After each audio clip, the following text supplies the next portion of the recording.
This is November 5th. Floyd, Emma, and I are here. And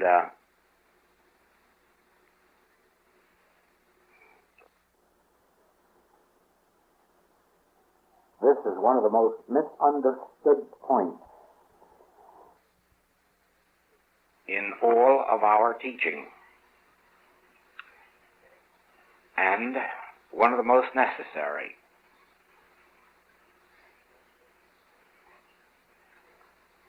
Because it is repeated so often that we do not go to God for anything. We do not have to look to God for anything. We must not go to God for supply or health or companionship or home. Somehow or other, it seems to indicate to many of our students that this means you mustn't do anything. Of course, this would just be leaving the human universe as it is. In other words, it would be ignoring all the appearances instead of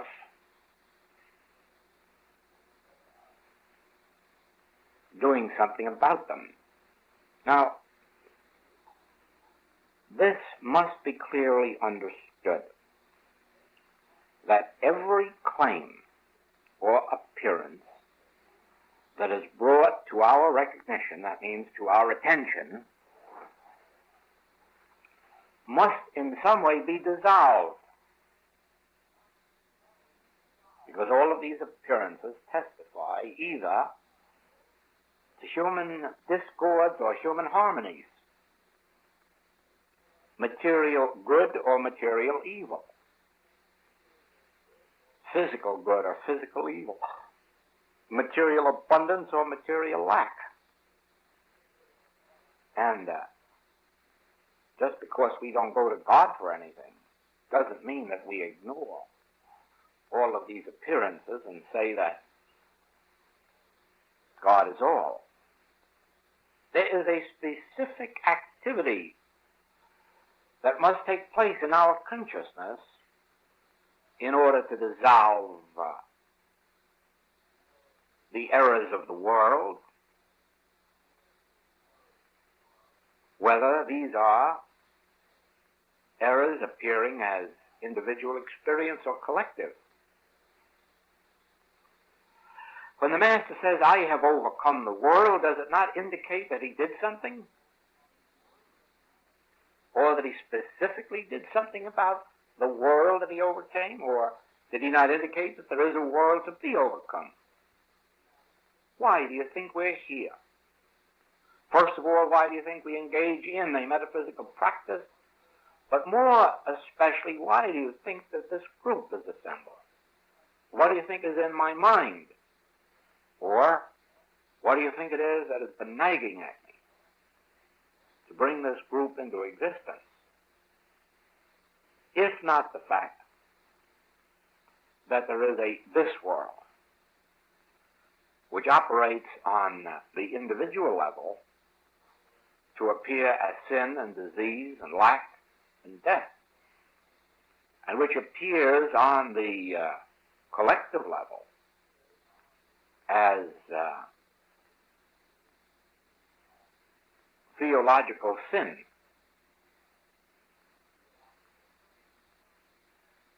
Government by men, erroneous government principally, but even if it were good government, it would have to eventually be translated. You can't even be content with good government forever, any more than you can be content with good health forever or an abundance of supply forever. Someday that has to be translated from the material sense of good into the spiritual. So actually, while part of our function is to destroy the erroneous material sense of existence, by far the most significant part is overcoming the good material sense, for it is this that traps us. It is very much like the founding of the United States government, and no one seems to argue with the fact that it was most wonderfully accomplished and that the motives behind it were completely pure, and that a wonderful degree of intelligence and brotherly consideration went into the founding of this nation and its laws. But do you not see that that has not sufficed? For the simple reason that regardless of how good it all was, someone else can come along and destroy it. So it is with our health. So it is with the government by men. It would make no difference if the United Nations could really bring about peace on earth tomorrow. There'd be no permanence to it, because it would only be based on the amount of good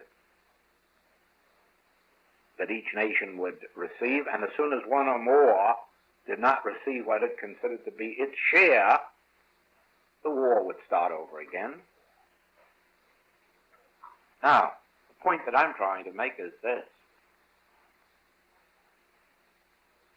A specific something must take place in your consciousness when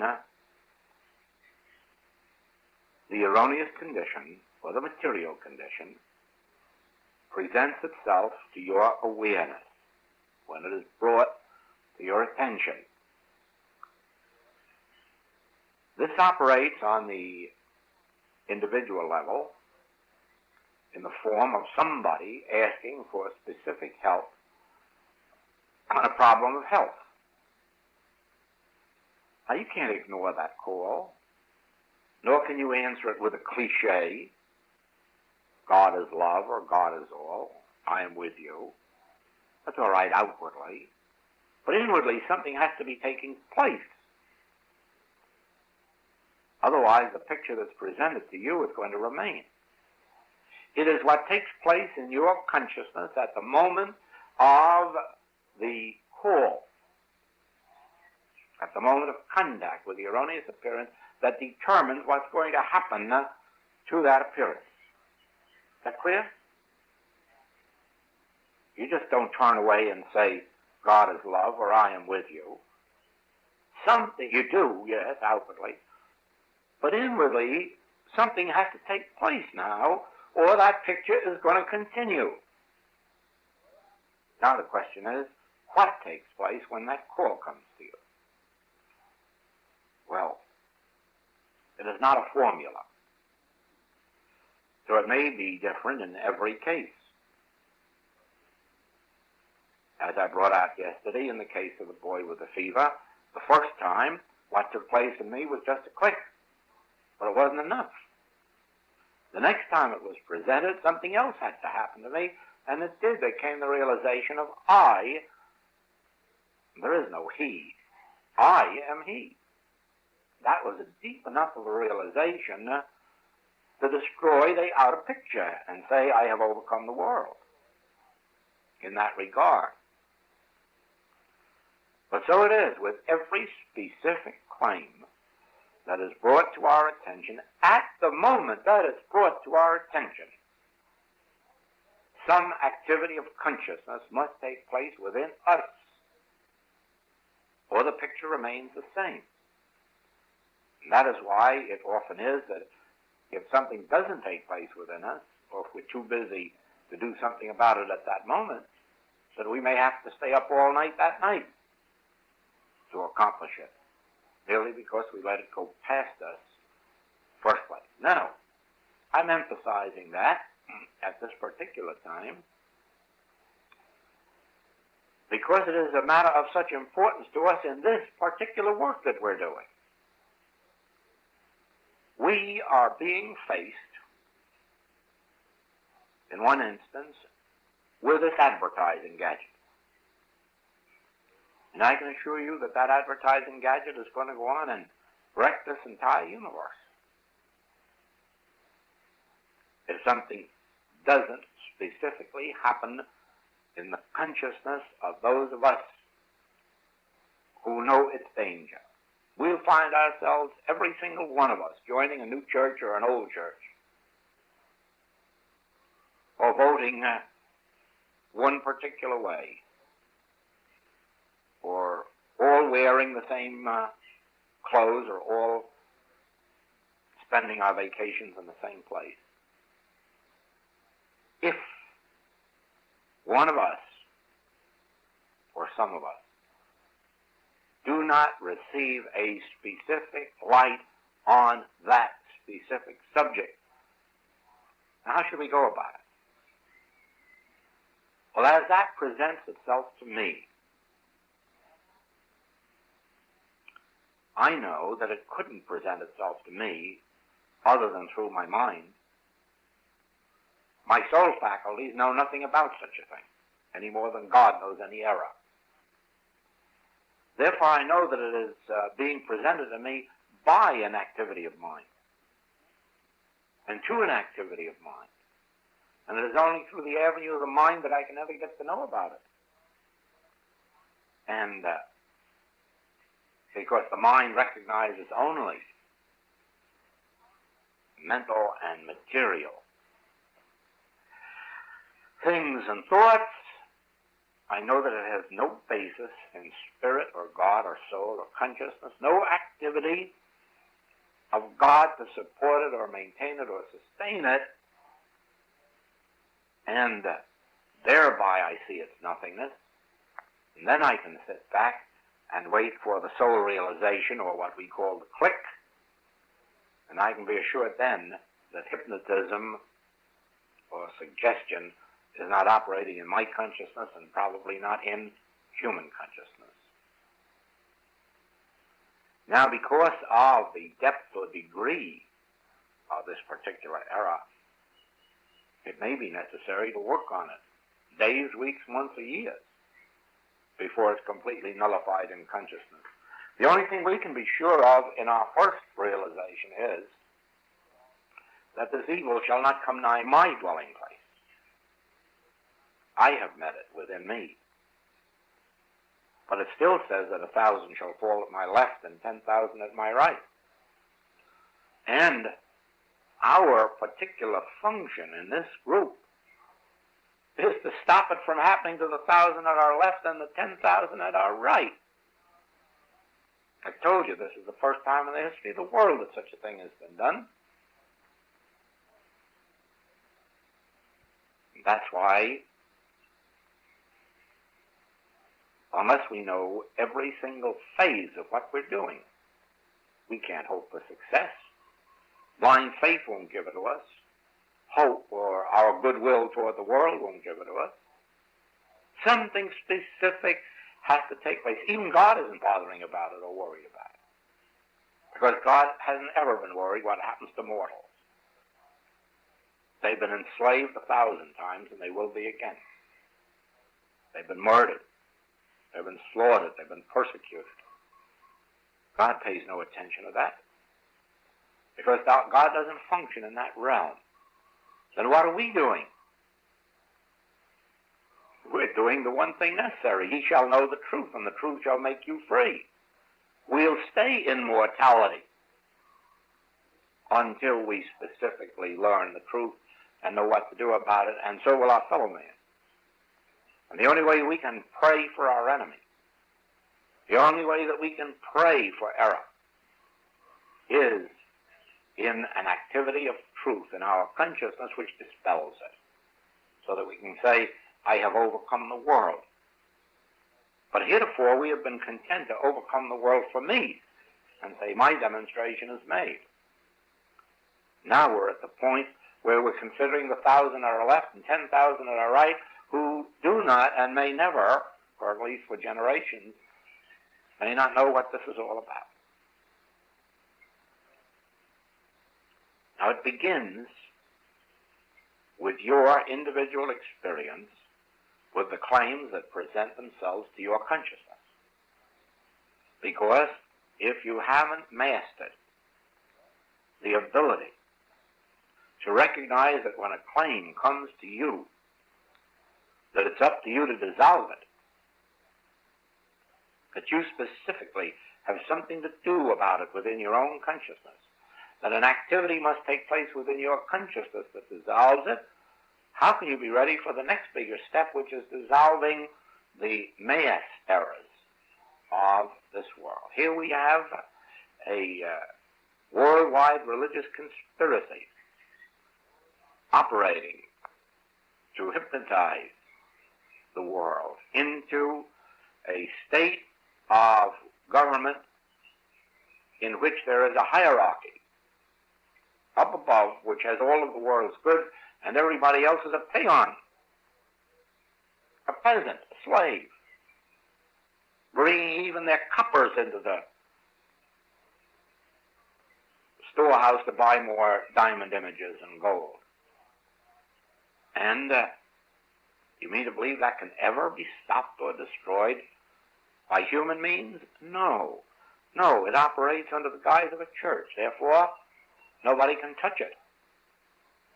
Nobody can do anything about it legally. And certainly nobody can revolt against it. How is it to be stopped?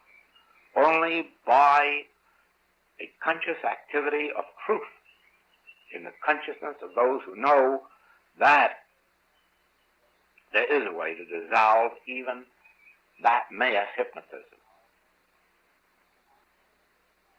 So it is with all this cry of communism or socialism or benefiting the underdog. That's mayas hypnotism.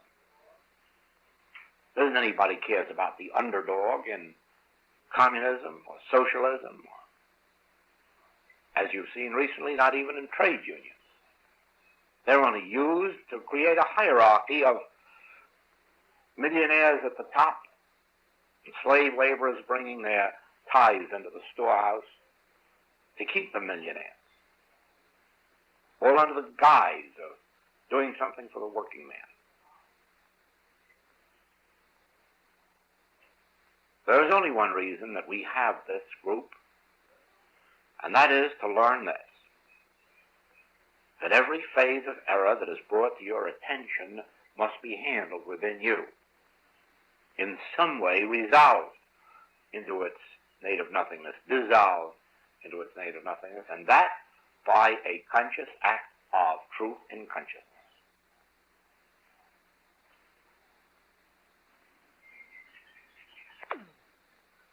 A claim is brought to us of an enlarged heart,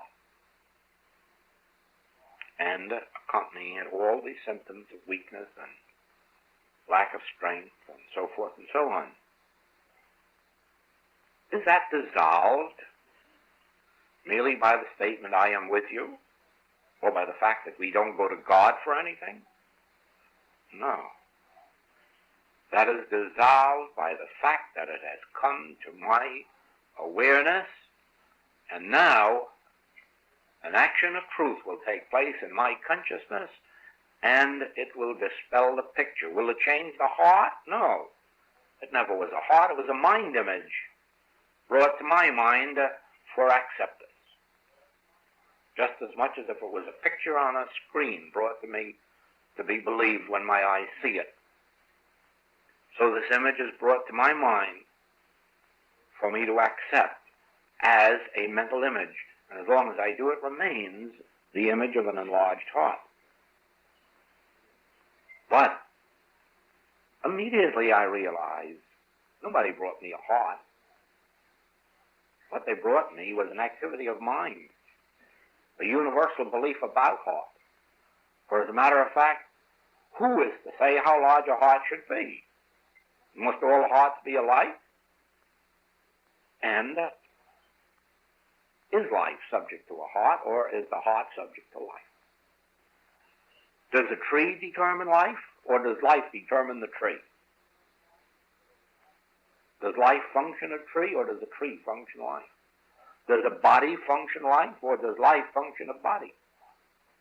Then the heart can't govern life. Life governs the heart, but life is God. So whatever there is to heart has to be harmoniously governed. Then what about this image? Well, that's it. It's an image. It's an image in thought. It's a mind concept. It has no substance, no law, no cause, no reality, no effect. And it never was a heart. It never was more than a mental image, a creation of mind, a mind activity, second Genesis. And it's brought to me, and I dissolve it through my knowledge, through my inner conscious awareness that all true creation is the first chapter of Genesis. And that there's life long before there's a heart, just as there is life before there's a man on earth. Otherwise there'd never be a man on earth.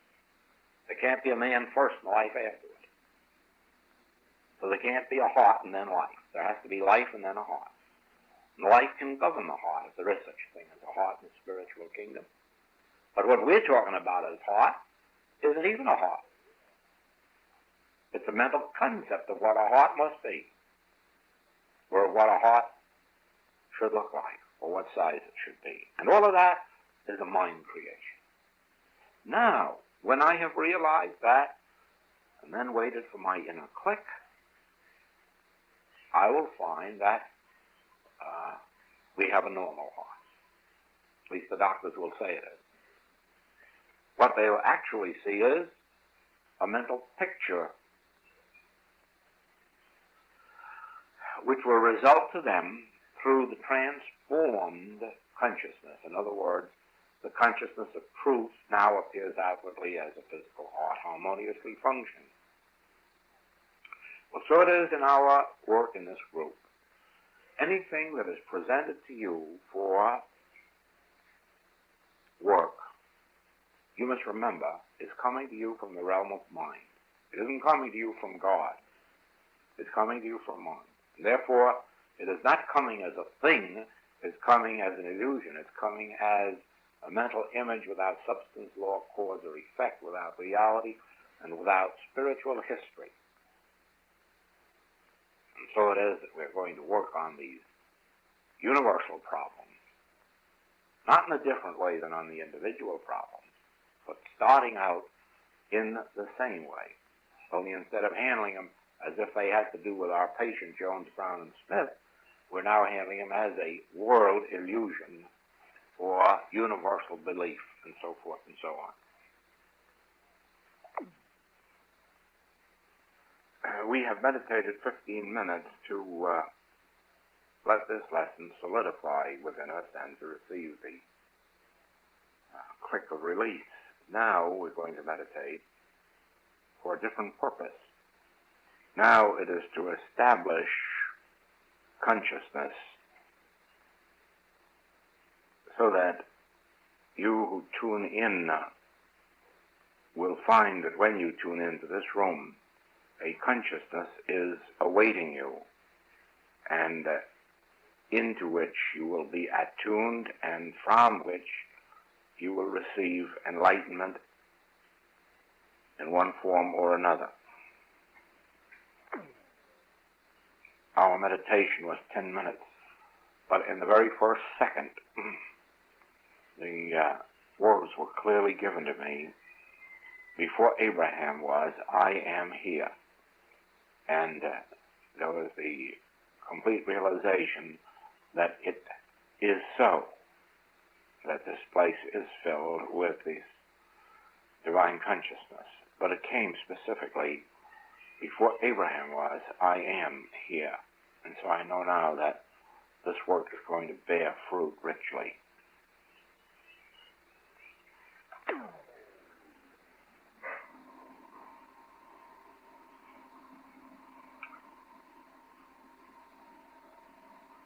This is the 6th of November, and today we have Daisy, Floyd, Emma, and myself.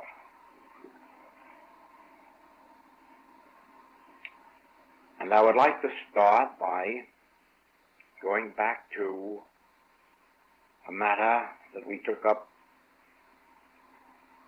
some days ago, that of some of these claims that do not readily yield to metaphysical practice or spiritual influence, and in the recognition that we perhaps need further unfoldment on some of these specific forms of erroneous belief, I mentioned that of cataracts. Did I not? And this morning we have another letter on the same subject, asking for help on that specific claim, showing by the fact that so many claims have come in this last week or two that there is a need for a specific realization which is not merely aimed to help these particular ones who have called upon us, but to eliminate from our own consciousness this entire subject. And so I'm going to ask today, but not only today, but for as many days as may be necessary, that each of us here, and those of you who are hearing the tapes, take up specific work on this claim. Now, one of the reasons for these meetings is this, that I find too great a misunderstanding in the field on this subject of treatment or healing work. And if our small inner group does not understand this thoroughly, we are not going to be able to convey it to those who are to be our practitioners and teachers. The point that has brought about the misunderstanding is that our writings are clear on the subject of the fact that we cannot go to God for anything, or we cannot go to God and channel God's activity to you or to me, or to this claim or that claim, or that we do not go to God for healing or supply or family or companionship. Because of this, it has somehow come to be understood that we do nothing about anything. Since you don't have to go to God for it and can't go to God for it, why, we have nothing to do. But this is a misunderstanding. We cannot go to God for something specific. But that doesn't mean that we do not have to do something specific to bring the government of God into our experience. Ye shall know the truth, and the truth shall make you free. Do you believe that I can do this thing? Go show yourselves to the priest. You must forgive 70 times 7. You must pray for your enemy. The infinite way does not release you from individual responsibility.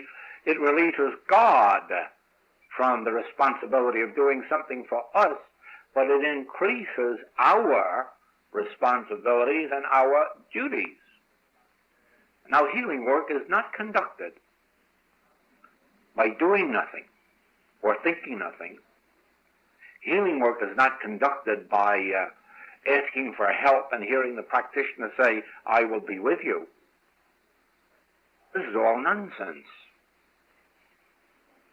When I say to you or write to you, I will be with you, that has nothing to do with the healing.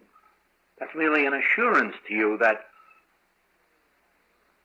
I've taken cognizance of your claim and I'm going to do something about it. It doesn't mean that I'm going to ignore it, nor does it mean that I'm going to appeal to God for my dear patient or student. Nothing like that. Now here is what actually happens.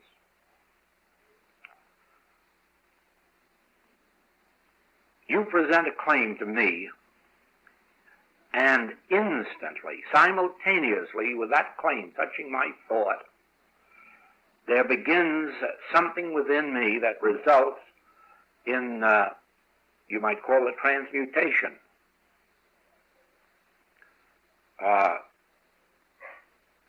what is the correct word? A transformation. You might also call it alchemy, changing dross into gold.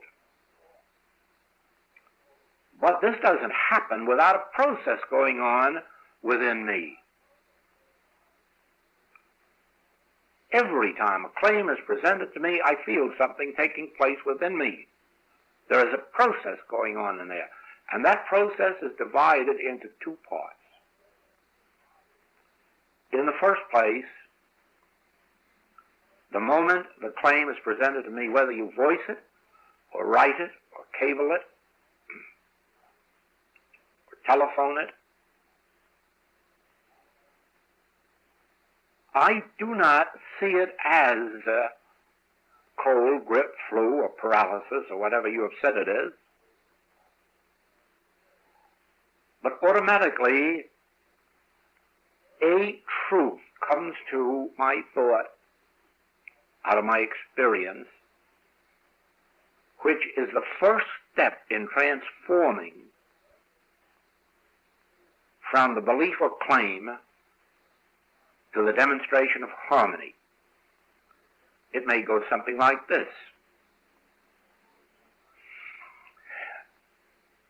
It may be that you present a claim of sickness, physical sickness, and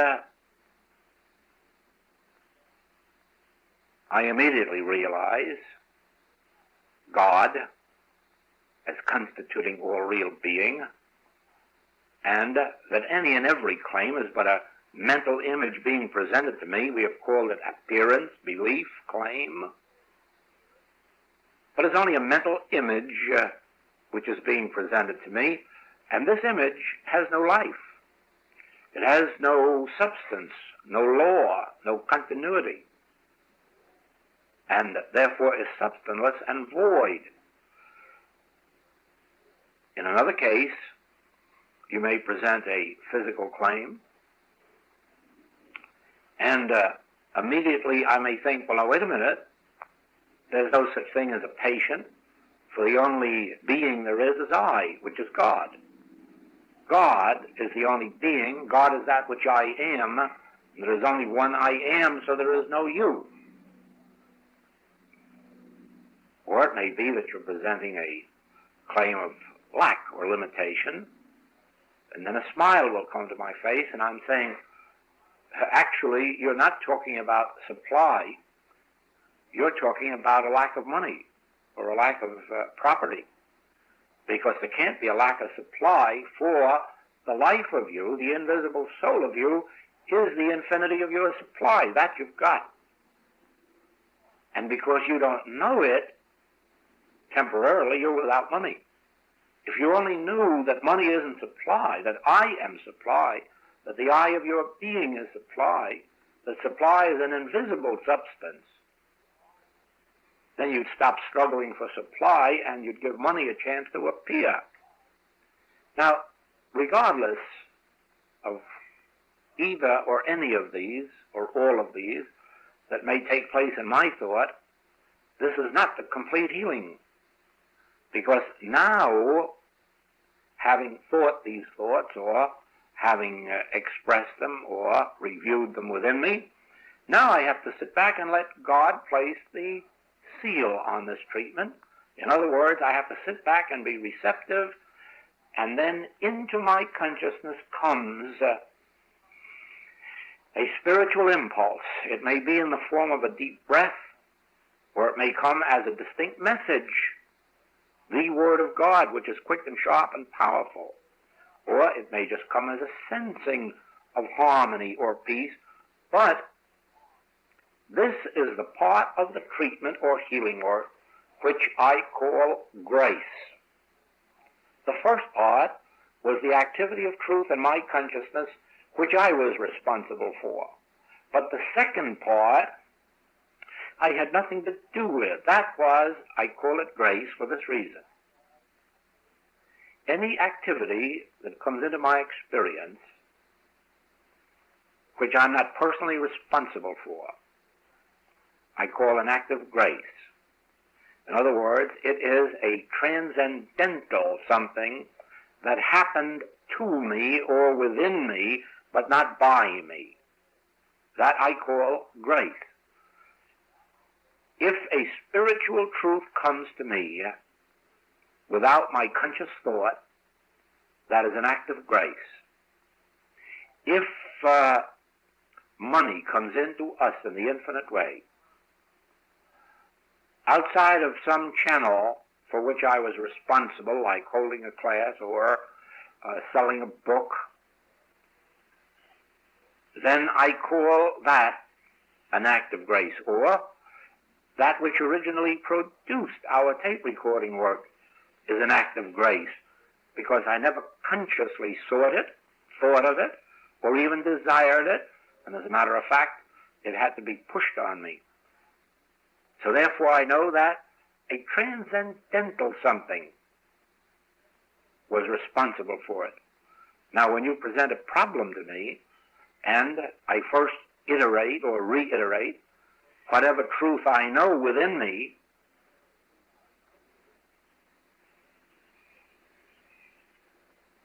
that is the result of my study and practice. But then when I sit back and say, "Speak, Lord, thy servant heareth," and hold myself receptive, and the Word of God comes to me in any form, even if it's only as a deep breath, that I take to be an act of grace, or the Word of God, which is quick and sharp and powerful, and it does the work. Now just imagine that this has to take place in your consciousness, both halves of this process, with every claim that is brought to you. Now, it doesn't mean that a matter of time is always present, because sometimes when a claim is presented to you, especially after you've had years of experience, this whole process takes place so quickly that no time was involved in the whole thing, unless you can call a couple of seconds time. But there are loads of other occasions, and I have been very honest in telling you about these in classes, when I have had to sit up all nights in order to arrive at that second part of the treatment. And sometimes, as you well know, I've had to continue treatment for you for weeks or months until the real depth of realization came that resulted in healing. Now let no one misunderstand this thing that we can't go to God for supply, or we can't go to God for healing, and interpret that to mean that we don't go to God or that we don't do something. For the very reason that we can't go to God and expect anything of God, we have to do that much more. And it isn't that we do it as if it were an act of healing of our own. It's only that we have to do it to attain the higher realm of consciousness where demonstration takes place, and let me explain that. Never believe for a moment that spiritual good comes out of anything that you know or think. All of that is in the realm of the three-dimensional mind, the thinking mind, which is not power or presence. It is only when you are above the thinking mind that you attain the fourth dimensional consciousness, which really does the work. And that is the reason for the second half of this process. The first half of it takes place in your conscious thinking mind. But then when you open yourself, "Father, speak, Lord, I will listen for thy voice," or anything like that, now you're opening yourself for the fourth dimensional consciousness, and it does the work. For too many years, students have believed that some knowing of their own or the knowledge of more books is the kingdom of heaven, but it isn't. But this step of the knowing mind, the thinking mind, and the reading of books cannot be avoided, because there you have the steps up which we climb to the fourth dimensional realm. So it is now. Here we are presented with a really universal claim that calls itself Cataracts. I know nothing about this claim, and I have no interest in what causes it or why. My only interest in it at this present moment is that it seems to be a claim that every once in a while keeps knocking at my door through those writing me, and that up to this moment I cannot feel that this matter has been satisfactorily met. And therefore I say that there is something for us to do. Certainly, so far as knowing the truth is concerned, we already know what the truth is, and in our specific work we will know it. But then there's a step beyond that, and that is when we open ourselves to the transcendental presence and power and receive some kind of illumination that will knock this claim out of human consciousness. Now we will start to meditate, and at the beginning of our meditations, let us consciously unite here in this room, and the way to unite is to understand, first of all, that we are not a group of people uniting here. And perhaps the word unite itself is erroneously used, because actually the only way we can meet here is through the understanding that I am here, but that there is no other one here but I am. The moment we think of two or more uniting, we can only think of it in the sense that where two or more are gathered together, I am. In other words, that there are not two or more together, it's I am is one. And I am here, and I am there. In other words, we can't go anyplace. We can't send ourselves anyplace. And we can't be any other place than where I already am. And therefore, I am already here, and that I am includes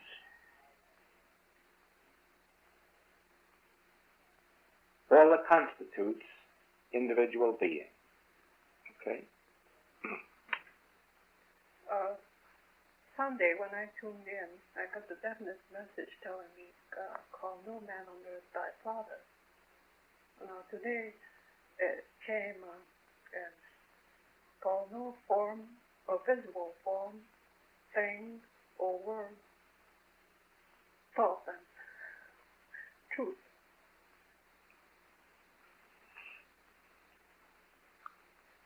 Here is the essence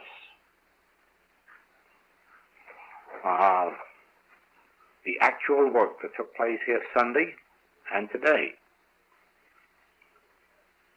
That which is presented to us as mental image has no creative principle, regardless of what form it assumes or name it has. It's an effect, but not the effect of a creative principle, which we call God. Not the effect or form or body of anything that has substance, cause, or law. So that really is a confirmation of all that took place Sunday and today, showing that every picture presented to us must be seen as having no creative principle, or an empty image or form. That was the lesson this morning with Bessie. And now, we have that presented to us within our activity of our thought, and then comes a period of meditation in which the spiritual impulse takes place, which itself is the word that is quick and sharp and powerful. Now, in the end, of course, we're going to discover that our goal can only be accomplished in the degree that this transcendental presence, this grace which is released through us, dissolves material sense. But evidently, the way of arriving at that dissolution of material sense will be for a time through meeting of these specific claims as they arise. And it is for this reason then that we will continue for a while to see what unfolds in the way of this handling of the claim of cataract. And remember also that we are not to stop our work on this claim of what might be called prenatal influence, or the children that are born into this world bringing with them mental and physical handicaps, and for which materia medica has, of course, no cure. We recognize, of course, that all of this is the product of material sense. It isn't personal. Therefore, we cannot do as the psychologists do, go back and see what the parents have done, because we accept fully that no longer shall it be said in Israel that the parents have eaten sour grapes and therefore the children's teeth are set on edge. But we do know that material sense in some way is responsible for the entire material picture, and that its erroneous aspects must first be dissolved. And so we have at the present time 8 children who have been brought to our attention, and we have had very good results with 3, a little result with 2, and so far no noticeable result with 3. And so it is that we have much work to do on this nature of claim.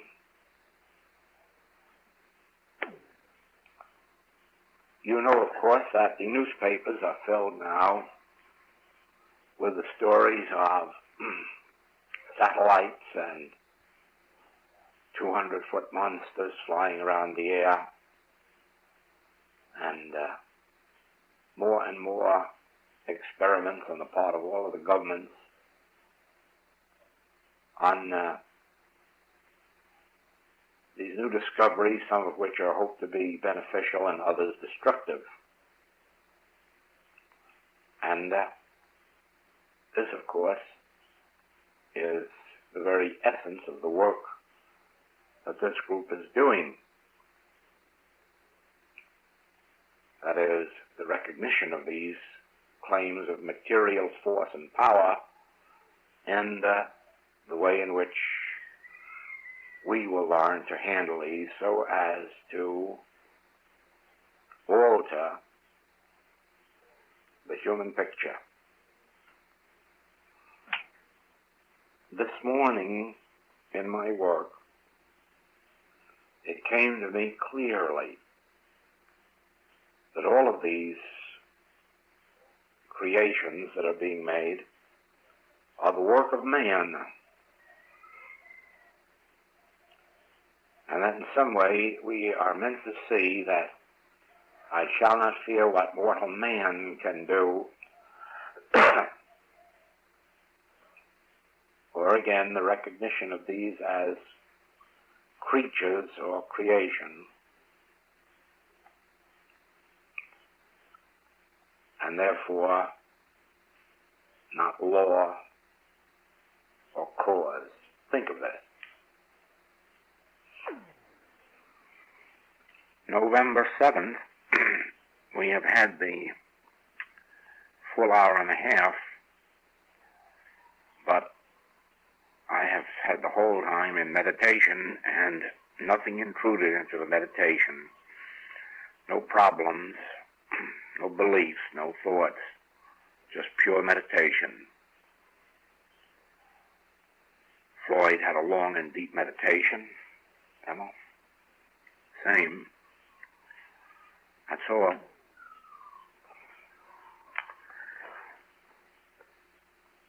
November 8th, Floyd, Emma, and I, and the first half-hour meditation resulted in a very, very deep meditation and a complete release, probably what would be called a release from this world. And then another meditation, about 20 minutes. And in this, and I'm speaking now for myself, the theme was, no weapon that is formed against thee shall prosper. And my mind went first to this advertising gadget, which I could see as a weapon aimed at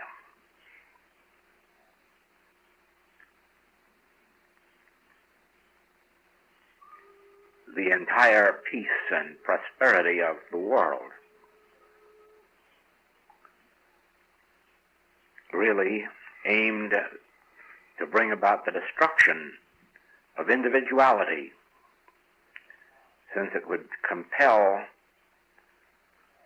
mass action, mass obedience, since it would be a control of the mass mind, instead of a setting free in one's individuality. You see, here is a tremendous point to be remembered. All things like socialism, communism, Catholicism, mass advertising, political domination, all of these have only one object, and that is the herding of the masses, the control of the masses, and the destruction of individuality. Now, as opposed to this, Christianity, as it was taught by the Master, and the constitutional form of government, which was given to us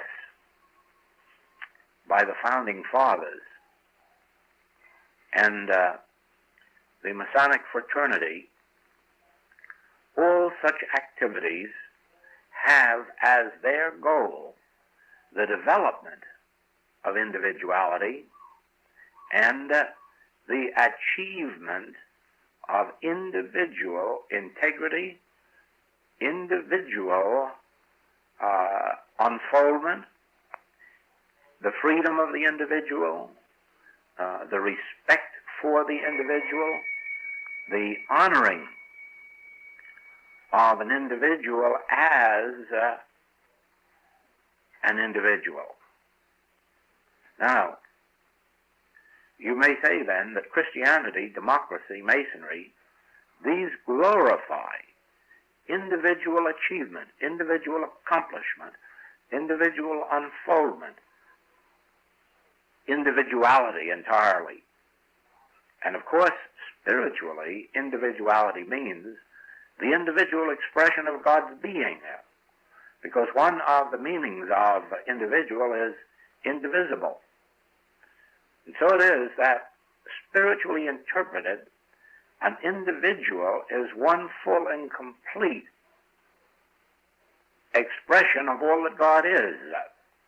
And therefore, you must understand that everything that the Infinite Way stands for, which is the identical platform of original Christianity as given in the Gospels, which is the exact standpoint of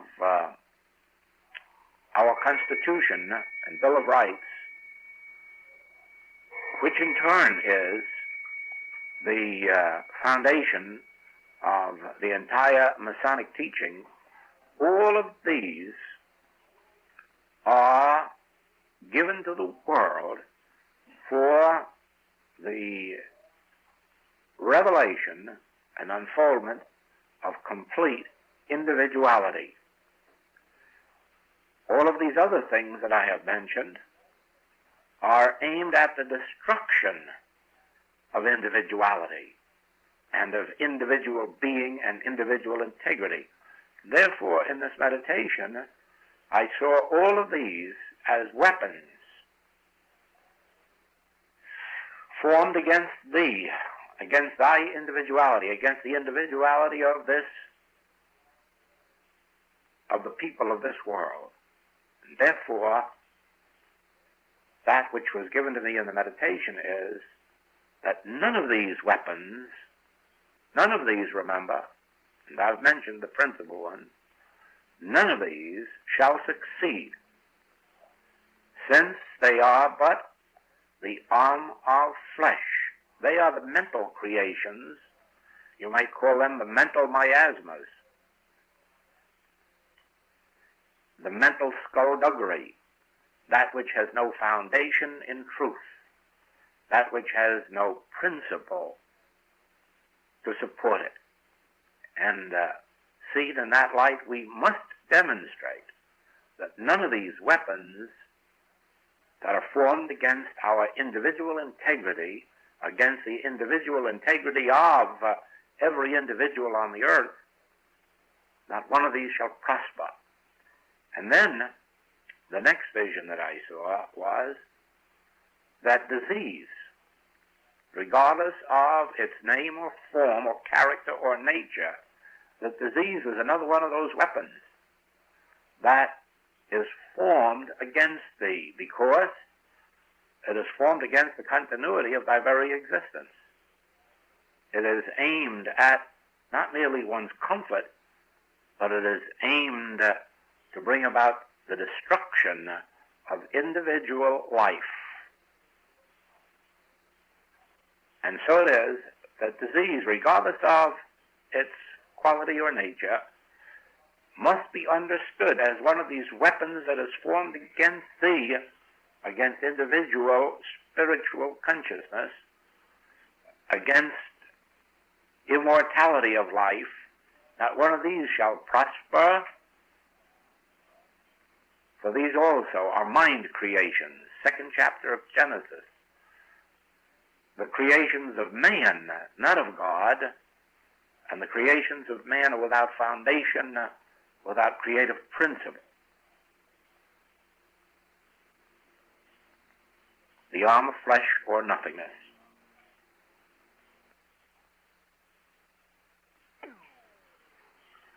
This is November 9th. Floyd, Emma, and I. We've just had a meditation, and this is what came. Have you had an opportunity since yesterday of discovering that all of these problems that you are handling, whether you're for yourself or your patients or students, have you noticed now that you can instantly bring to yourself the reminder that these are the weapons that are formed against thee? The human arguments, the materially destructive influences or mentally destructive influences, and that in many cases, even though you've been knowing that now since yesterday and applying it to some of your cases, that perhaps nothing has happened and that there's no seeming improvement or healing. I hope that this is true anyhow, because I want you to see clearly that the healing does not take place because you know that all of these claims, physical, mental, moral, financial, are but the weapons that are formed against thee, but that there is a further step of realization. Now this is the point that I make in all of our writings and all of our classwork, but it is the point that I notice in my correspondence that very few actually realize to be the important point. And so I have to begin with just the seven of us and see if I can make it clear just to us. If I could only have this seven to actually understand that if you can name it, that isn't it. If you can think it, that isn't it. If it exists as the letter of truth, that isn't it. That those are just steps to help you relieve yourself of fear and doubt, and thus enable you to get into the silence where the realization can take place. Now, once you perceive this point, you will more readily understand the next. And that is that the only degree of safety or security